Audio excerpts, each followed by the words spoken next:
microphone live. It's live for sure. It's a real deal. What's up, everybody? Welcome to our Thursday live.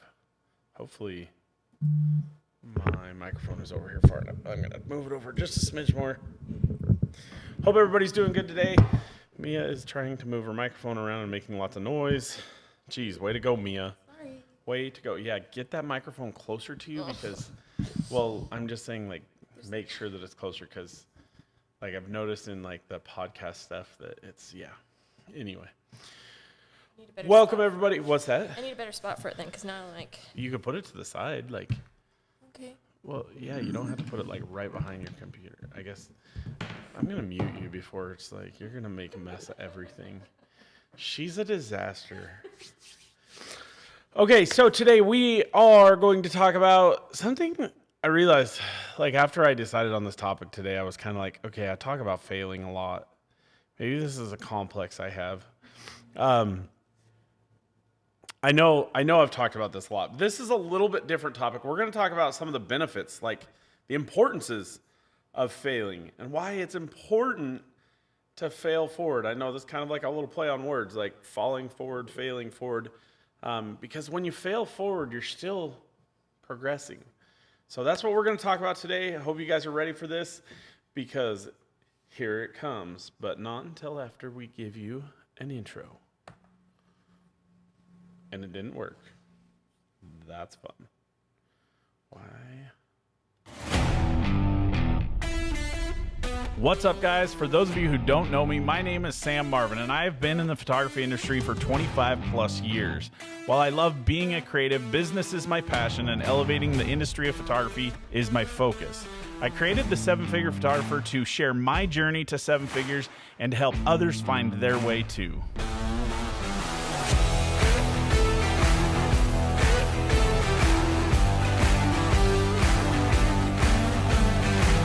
All right, so let's get started. Who's had a great week? It's well, today's finally, it's like almost a month later. It's my birthday celebration. Actually, it's not a month later, but it's a couple days later. With everybody being sick and all sorts of different stuff, we're getting into it late. But I'm excited today to talk about our little topic of failing forward, and I think there's a lot of great content here. Some things to think about, hopefully, some things to think about.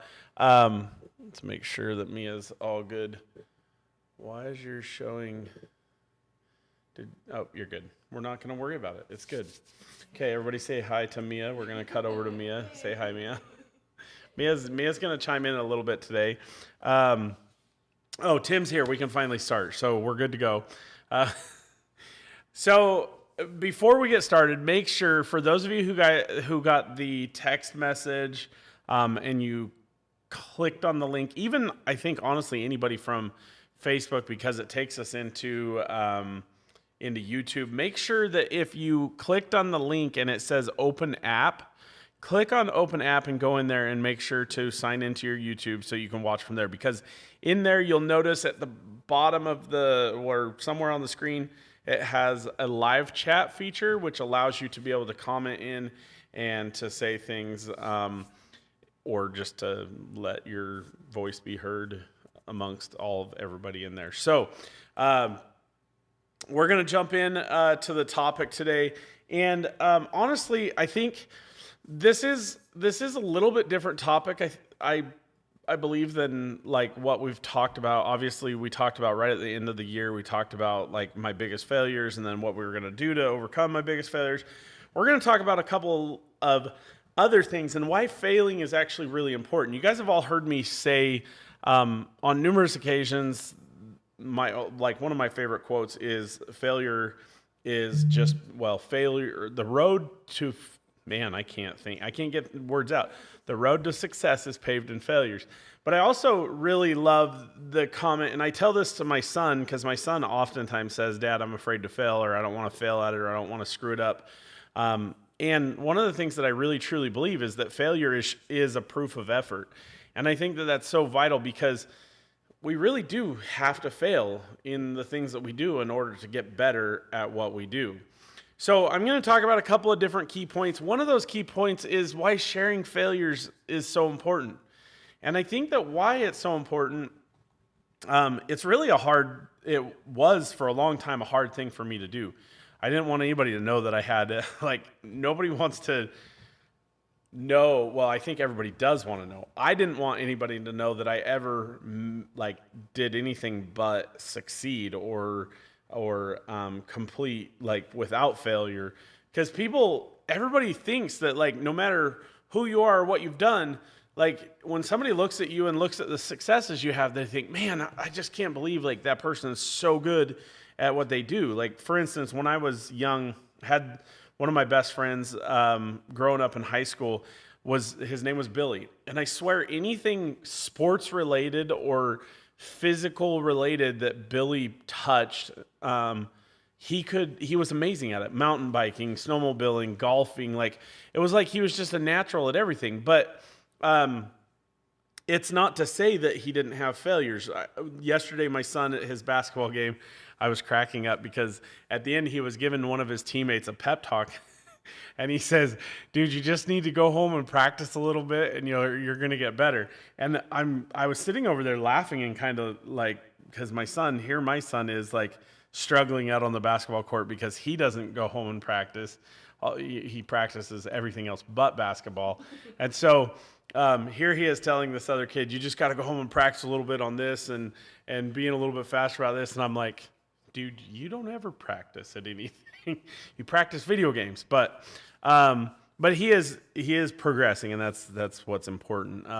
And I think that honestly, getting out there and experiencing those small defeats or small failures is what makes him better. But I think it's really vitally important to share those failures because those failures are really they're kind of the science behind the success when you think about it.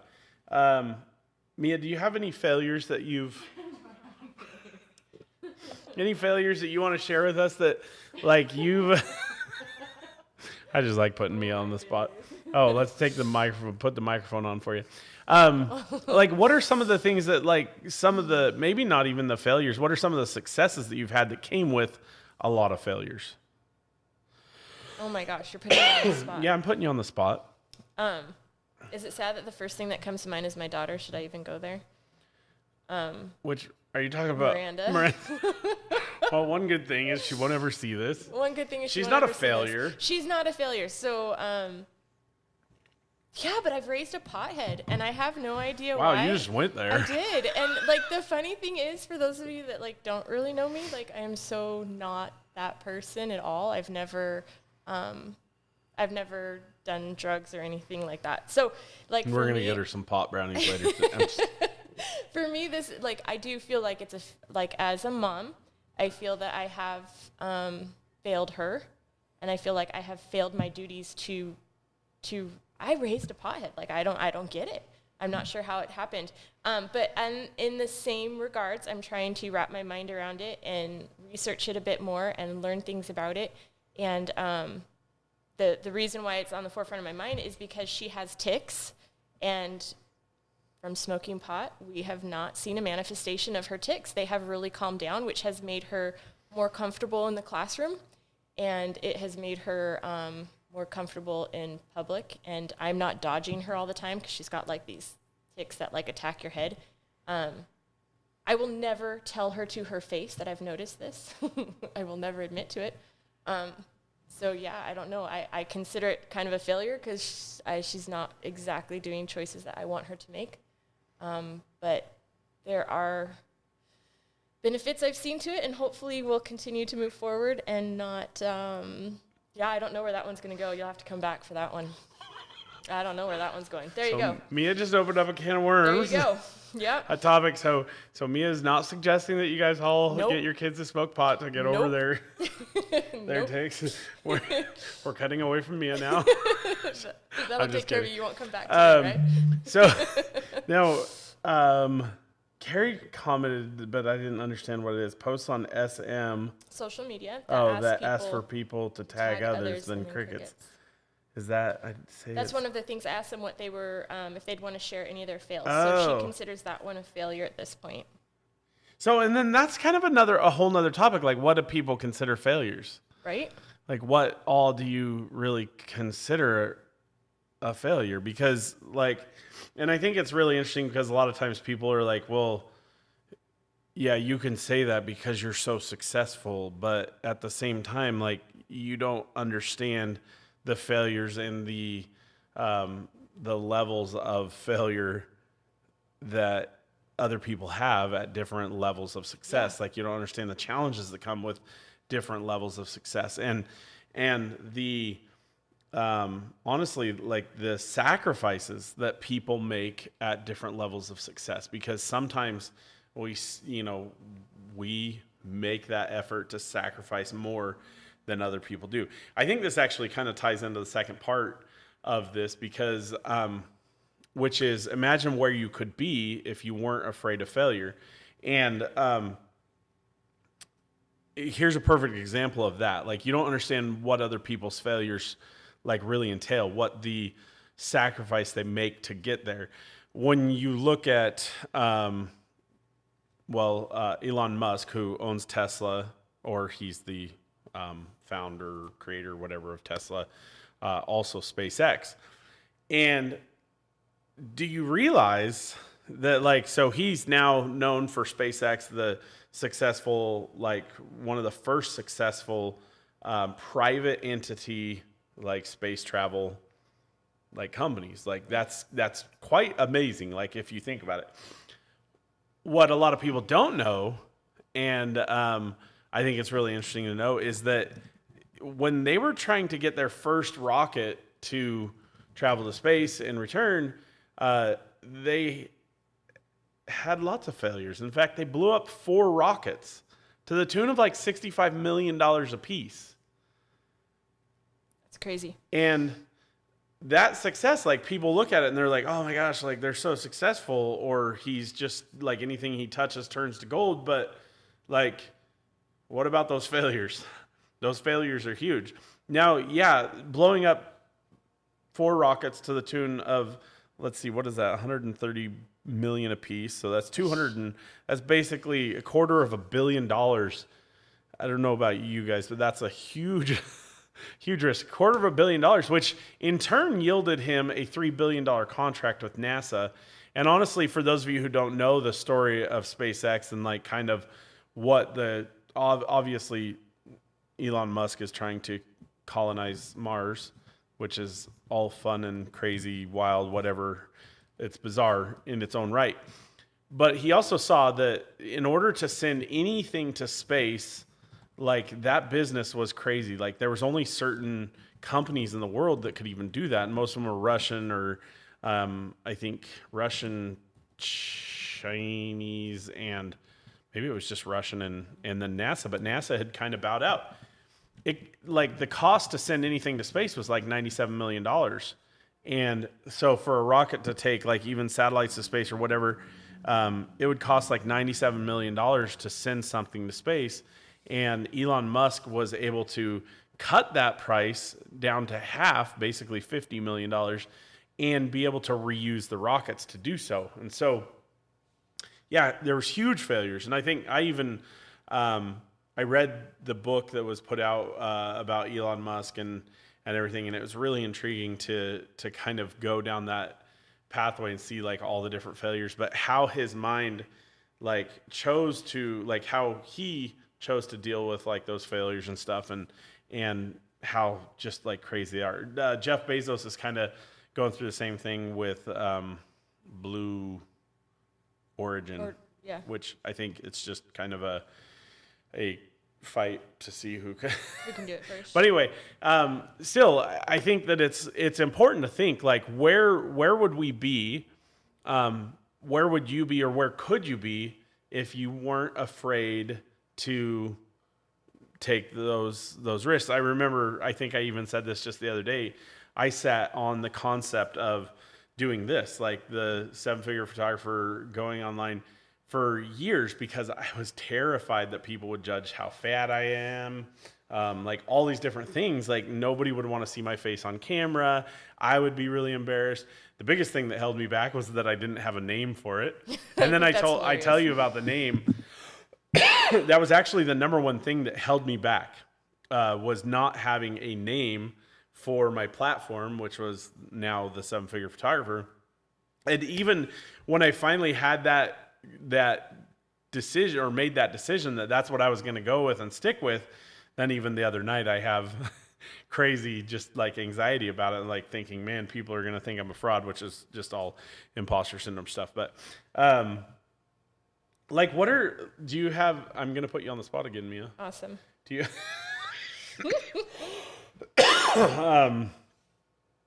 do you have anything that you specifically can say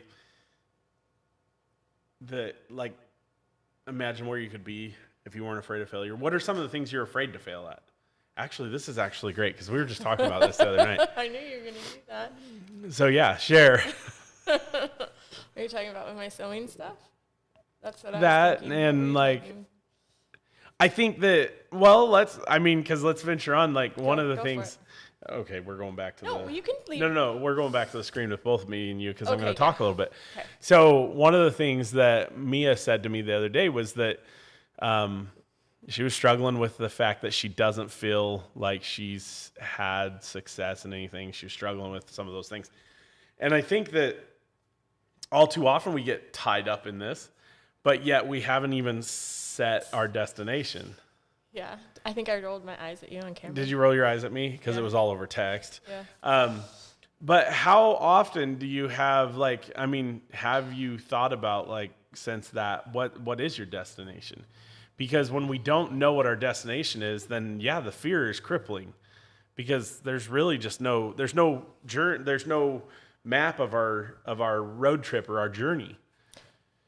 Yeah, so I think for me, that it really pissed me off at you. I couldn't tell. You couldn't tell. Mm-mm.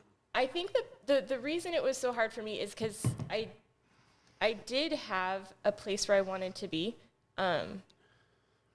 I had goals, like specific goals set for it, but when I get to a point where I feel like I'm never reaching those goals, they become more insurmountable.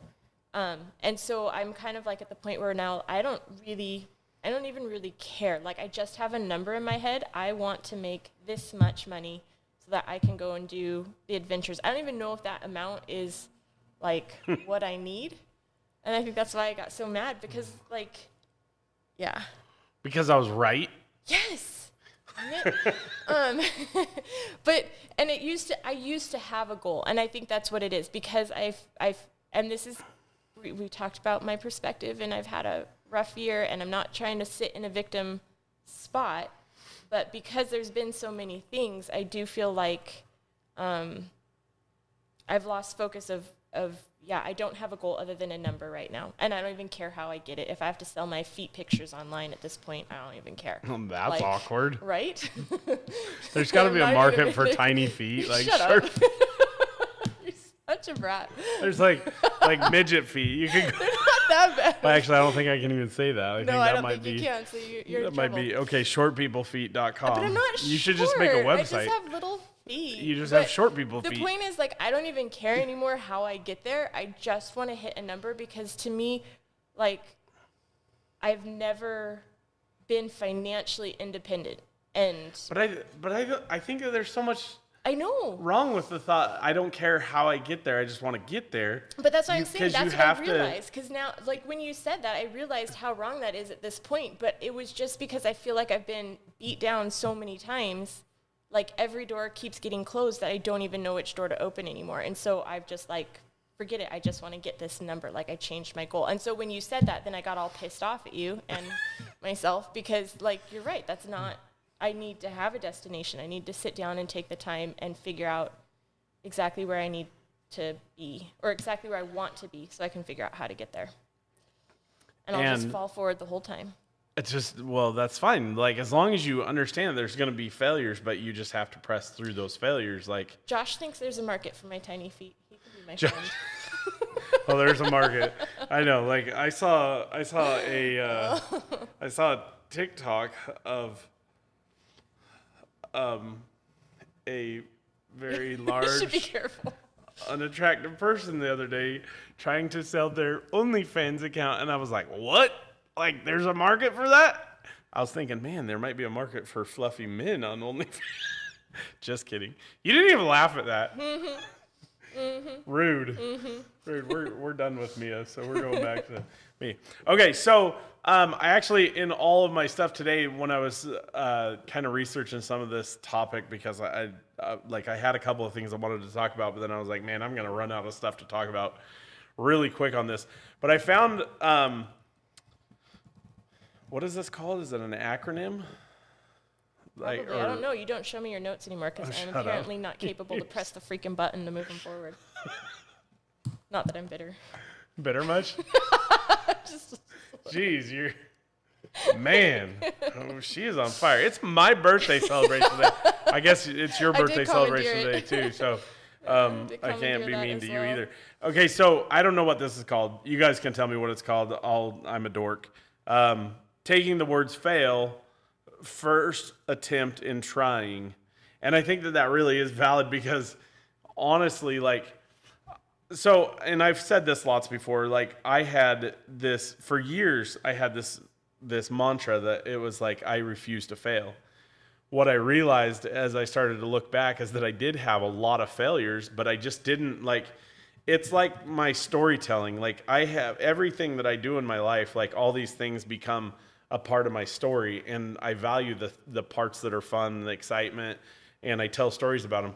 I leave out the failures most of the time because those are actually, I kind of make light of the failures a lot of the times. And I think that maybe that's why, is because I use them for humorous content. But I think that another really valid aspect to this, and something that I was thinking about as I was doing this, is that it's important to plan for failure. I think about companies like SpaceX or like Tesla and, or any company in the world, and I don't know a single one of them that don't come forward with the expectation of, okay, these are the roadblocks we're going to hit. These are the failures we're going to run into. These are the challenges we're going to have. So why is it that as creatives we have such it was an acronym. Yeah, it's an Allison said that I did good. Oh, you believe her? Well, not really. Did you say it was? Well, I said it. Keep going. You're good. Okay. You're on a roll. So anyway, when we expect for failures, or we expect for these, and they don't even have to be necessarily called failures. That's just the word we're using, but a bump in the road is not necessarily a failure.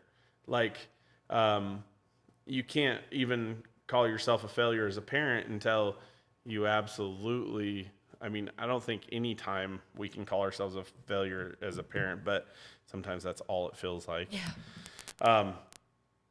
But when we plan for failure, one of the things this year that we really undertook, we invested a lot of money and time into it, was our direct mail. And we essentially did plan for the failures. We knew that, the industry standard is 3%. We were trying to get just a half of 1%. And that was the goal. And by all rights, you could honestly say that we failed the whole effort. In fact, we just sent out our mailers for the influencer program for this year, and we were talking about it the other day, and we are like, well, that kind of flopped. Maybe we just pushed it out too fast. But then as we started to look at the numbers and started to look at things, and we've been doing one-on-ones with all the influencers, and out of the first 3 that have come in, 2 of them actually got the mailer. They just didn't say that up front, and all 3 of them have signed on the spot. So honestly, we're having better success in that aspect. And we may have kind of missed the mark on the offer or what it was, because I think that a lot of people, looking back at it, we pushed it to get it out before imaging because we just set that goal. and we wanted to make sure that we didn't miss that deadline. And so we got it done, got it out by then.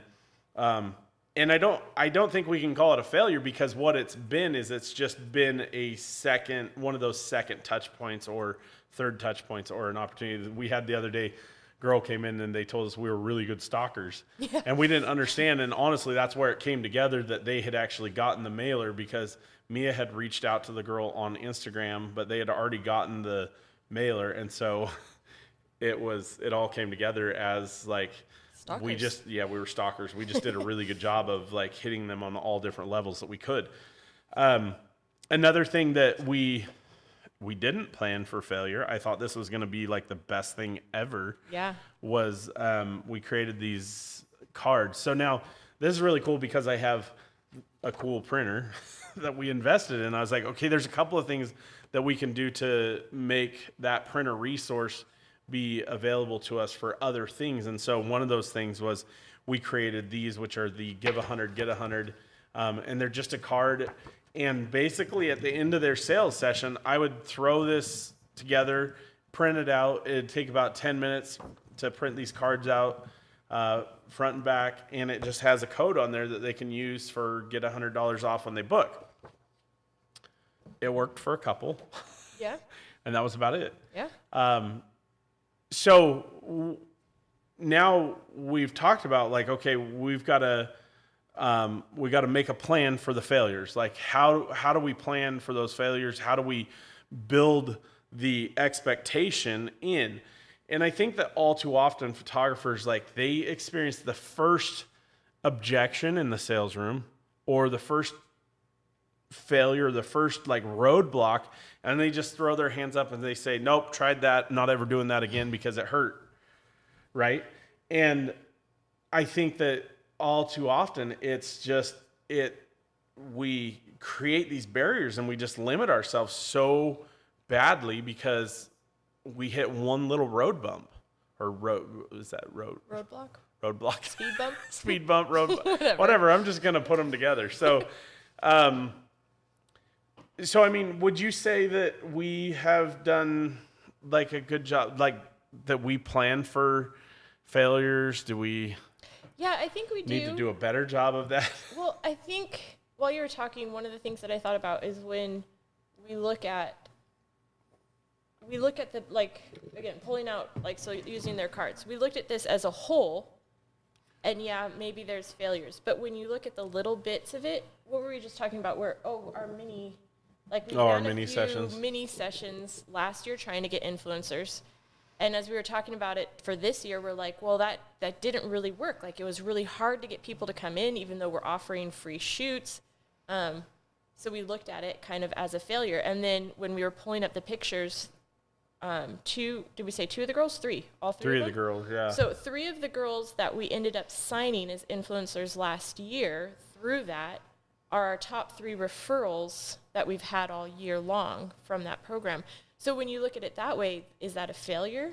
Heck no. No. But when we look at the whole scheme of it, we thought it was a failure. So I think when you break it down into little bits and pieces, I think that's what's important. And I think we do a good job at that, but I think we could definitely do better at looking at each aspect of it, I guess. So 2 things. Number 1,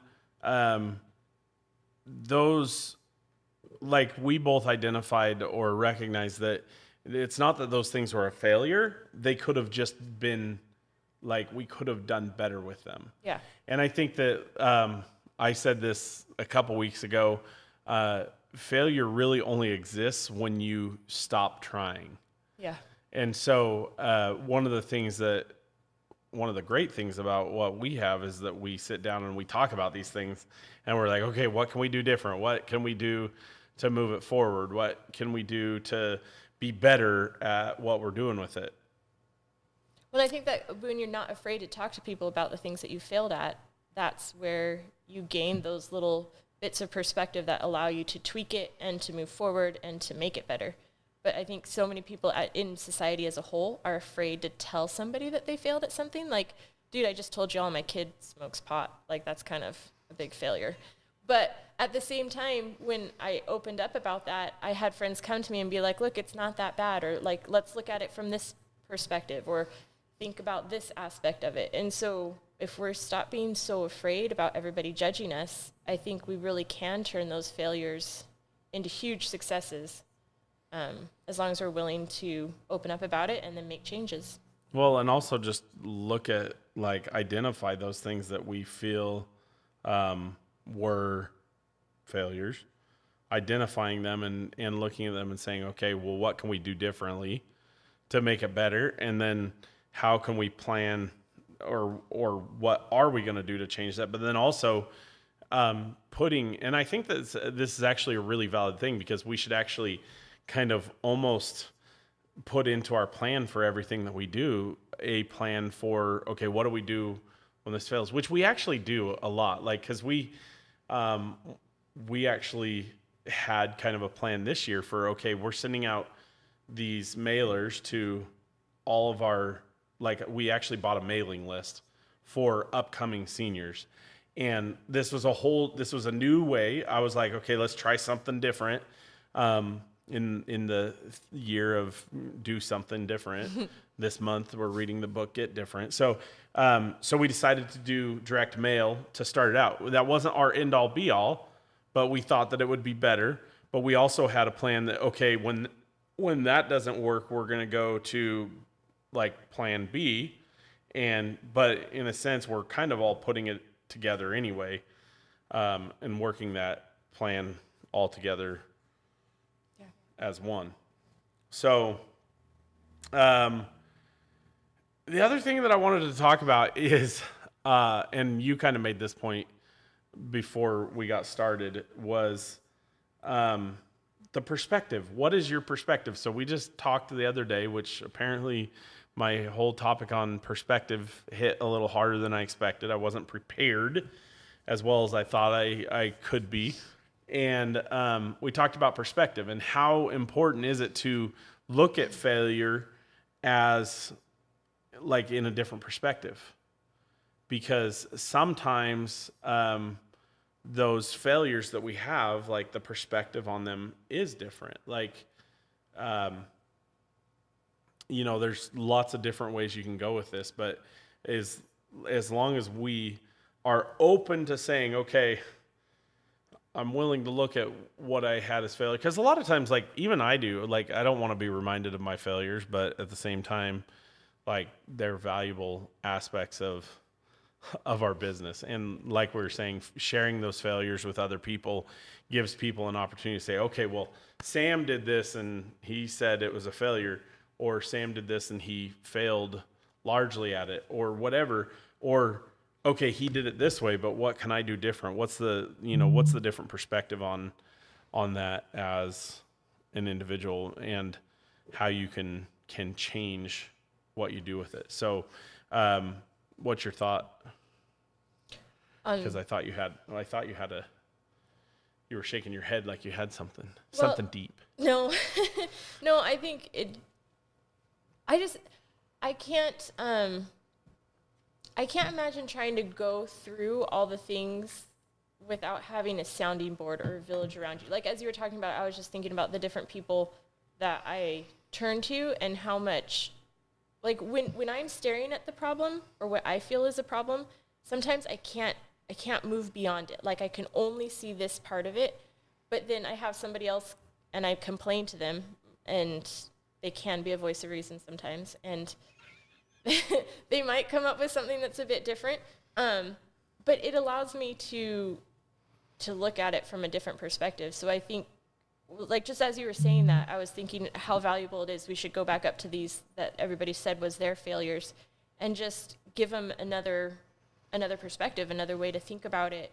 And when you create these communities, when you join up, like with us with PPI and going to all these things, so many people have failed, and there's so many different ways to do the same. What's that light bulb thing? Like, there's a million ways to change a light. What's that light bulb?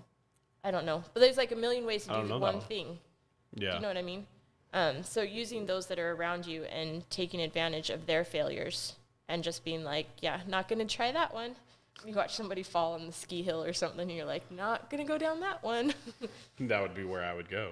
Well, That's why I'll just watch you from the sideline. There's no sideline in skiing. Yeah, there is. You have to go down the hill In the first. trees. So what are some of the, let's see, Josh says the more you fail, the more you learn, which is very, very true. Bigger the failure, the bigger the lesson. Michelle says I've failed over and over at not eating the things that I know my body hates. Yeah, back at the top. That's actually a really good point. She says, remember that our failures don't mean that we are a failure. failure. Yeah, I like that. Just keep swimming, is it Dory that says Dory that? says that. Yeah. Yeah. Clint's just, we're going to get you all eating right. Still drinking my water, Clint. Well, and back at Jason, when I asked about people's, if they would share any of their failures, he said, I failed at managing my money properly, spending it all on dumb stuff. My first marriage and communication in general, all which have made me a better presently. And I think that's part of it too, like you say. Yeah, and I think people really get down on themselves about failures. Like, I mean, I'm not going to lie, with the escape room and like what we went through with the escape room, I got down on myself really, really badly, which in hindsight, like I learned a lot of valuable lessons in doing that. I learned like stay in your lane, don't like, but at the same time now flip flop 4 years later, or 4 years later, we've now bought out the escape room. And mind you, this was the first month we had in business on our own, and we turned a really good profit. Like, put some good money in our pocket from the thing, and that's a huge success in my mind that we've been able to turn that around and be able to create something, a secondary source of income, or in a lot of ways just a passive income stream. And those, like, we do get stuck on just held up on these ideas of failure and what they've done to us, and we get so stuck on them that we don't look at them as like, man, that was a fun learning experience, and this is what we got from it, and this is where it's taken us. Like, we just get too stuck on it. And stuck on a time frame, I think. A lot of times we want whatever it is that we do to succeed, like, instantly. Like, I did it. I think I did it right, and you want that success right away. Like we were talking about with those cards. It didn't work this year, but if we shouldn't stop. I still think, like, we need to build momentum with it and make it consistent on our end and make the kids know that it's consistent. Well, and I wonder... down the road, then maybe that will be one of our biggest successes. Yeah. And I know that, so interestingly, when I had originally started into like a model program, I learned my model program from somebody else. And one of the things that they suggested doing was creating comp cards or model cards for each of the girls so that they could hand them out at school. But I didn't do that because it was like a huge, the first year I had models, my barrier to entry was really low, and I had 55 models my first year. And I was like, what am I going to do? I can't afford, at the time I couldn't afford to pay, $30 or $40 for these little model cards for 50 different models. That was thousands of dollars that I couldn't afford to do. But now, at this point this year, we could actually do that. We could take all of our models, create these cards and do them early and be able to have something. But I don't think that the girls take these to school and hand them out. I think parents hand them out more than the girls do, or they might hand them out when friends come to their house. But I don't think, and maybe the size is the big issue. It might be something more than, and maybe that's what we need to do, is we need to reach out to our influencers and say, okay, why didn't you use these? What did you do with them? Where are they sitting? Why didn't you take them? Why didn't you hand them out? Ask the questions and find out really what it was that, made it a failure. And again, it wasn't a failure. Honestly, the cost that these, so let's dial back on this and look at it. The cost on these. So How many do we have over there? Got a whole bunch. So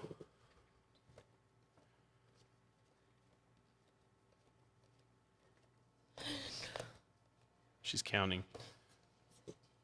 17 plus the one in your hand. So 18 of them. So we only did them for 18 people because I think we started doing them kind of mid-year. Yeah. Here, you can put this one back.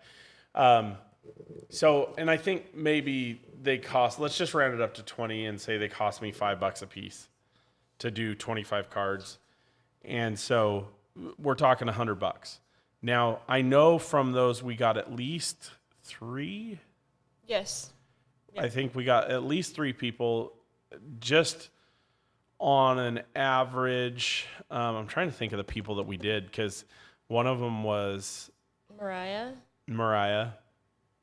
And one flopped. One flopped. But I think we had 2 that there or might have been 2 2 more. others. Anyway, so let's just for fun say $3,000. That's $9,000 of a return on investment for a $100 card. Yeah. So by all rights, that was hugely successful, largely success. I don't know if that's the right word. So it was a successful thing, but because we're putting a different perspective on it. There you go. Yeah. There's our different perspective. We forgot to turn an on-air light on today. Oh yeah. So it was very successful in the fact that the return on investment was there. Could it have been much more successful? Yeah. Should it have returned a better return? I think absolutely. Well, you bring up an interesting thing too when we talk about all this as we're going along. We need to be marking this down. Like, we do a pretty good job in Trello, but if we're not taking notes of what our failures were and what the successes were in and what we need to change, we're just going to keep repeating the process over and over again because we'll just do what's comfortable and common. So I think it's kind of like with your analytics when you're looking at social media. We need to document this stuff. Like, as we're sitting here, I'm like, oh my gosh, we need to be writing this down. I expect you to just document it. I'm sure I've done some. That's what you do. I'm a I find out that you have spreadsheets that I didn't. I do have spreadsheets. I love she has spreadsheets for her spreadsheets. I love spreadsheets. They make me happy. I like spreadsheets too. There is a point to that. I think if we just do things and we write it off as a failure and we never actually write down all the points or make some sort of documentation on it, you can't expect to do better next time. So which we did exactly that with our senior mailer last year. Yeah, we did, but that's what I'm saying. I think it's important. And by all rights, like that senior mailer, like if we didn't have that data to see that we did like almost $30,000, or was it $25,000? I can pull up one of my spreadsheets. She's gonna pull up her spreadsheet. But we had like at least a $25,000 return on investment on those, and so that's like. Absolutely no complaints there but had we not looked at it, we had very few calls. We had like 11 calls out of 3,500 mailers that we sent out. And I think, now Tim, don't let this freak you out because I don't think that, I think that one of the benefits to what you're doing versus what we're doing, they have a true tested like call to action and like a message that, so you have a huge advantage with that because they've already done the testing. They're a big company that's made that effort. We're a little guy that decided to take on this investment and learn for ourselves. So I think that we missed the boat a lot on like the offer and like how we presented it and just a couple of different things there. Plus we had a lot of learning curve in amongst that. So I think, again, if, we freaked him out. But again, still like, that's me saying, okay, like there weren't that many calls that came in based on that. But at the same time, like we were able to turn what we got and turn it into a huge profit. I knew it wasn't going to be like out of this world, but it was still like, Tim, if you can add an extra $20,000 to your year, that's huge. That's huge, right? Especially if your investment is only, $1,800 or $2,000.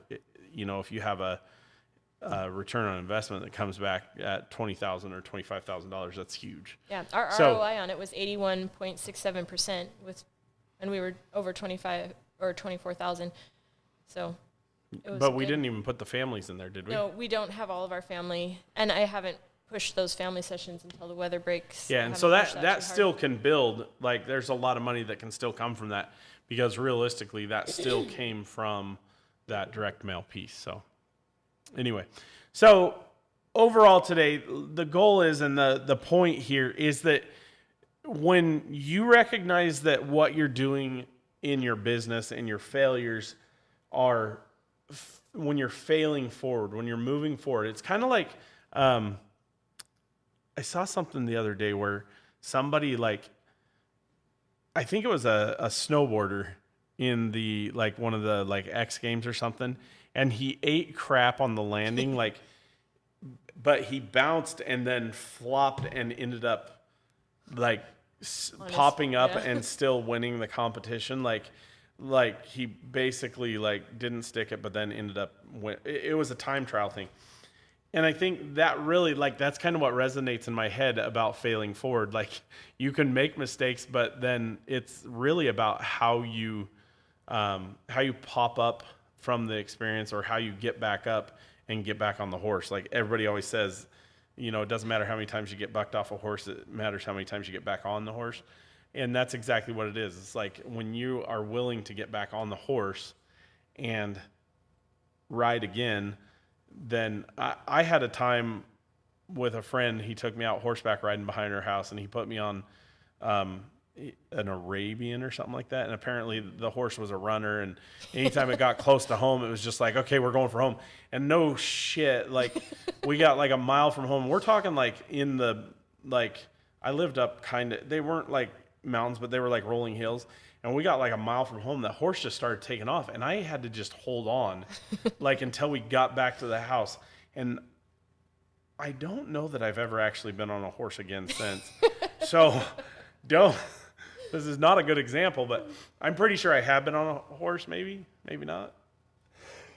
Carrie Sounds like would be maybe so we need to go on a disappointed in trip to Cabo so that we can ride No, I horses. will not ride the horses in Cabo. Why? They're Well, like the but best. like they all look like they're hardly fed anyway, and then you put my fat ass on Oh their my back, gosh. they're gonna be like bowing in the middle. So, I'll bring them extra carrots. and yeah, I've just heard too many experiences about people getting hurt on the horses I've in loved Cabos, it. and I've then always loved in Cabos, In Cabo, Cabos. Cabos, Cabos. Cabo San Lucas. So anyway, that's all we got for you today. I hope you guys will take into consideration, like, plan your failures, like plan what you're going to do when you have failures and how you're going to overcome them. But plan an attack of, like, I'm going to overcome it by doing this. Like, when I have those failures, this is what I'm going to do to move forward from that point, or just have a plan to grow from it and expect that it's going to happen. And I think that you'll see a lot of difference in when you understand that without question there's going to be failures from your efforts and what you're doing. I don't know why I'm all of a sudden starting to cough. I'm dying of the Rona, apparently. So plan for those failures. Don't be afraid of them. Expect that they're going to Oh my goodness. might have to just end this. Expect that they're going to happen, and just know that you're going to make it through, and you're going to be a better person because of them. I think that's like one of the things that drives me the most nuts is when people say, I wish I never would have met that person. Wish I never would have done I hate it that. when Wish I people say never that. would have whatever. The thing you have to understand is that you are where you are because of the trials, the struggles, the people that you've had in your life. And so don't ever regret or say that you wish you'd never had those things, because those failures and those experiences in your life are what make you who you are. And honestly, they're the best education you can get. So, yeah, and they're free most of the time. Well, not always, not very often. Look at Elon Musk. His failures were not free. They were to the tune of about, what did we say, 250 billion, yeah, and it's not always or money. 260 million. Yeah, it's Sometimes not always money. it It's takes sometimes different it's things from you. sanity. Sanity, emotional.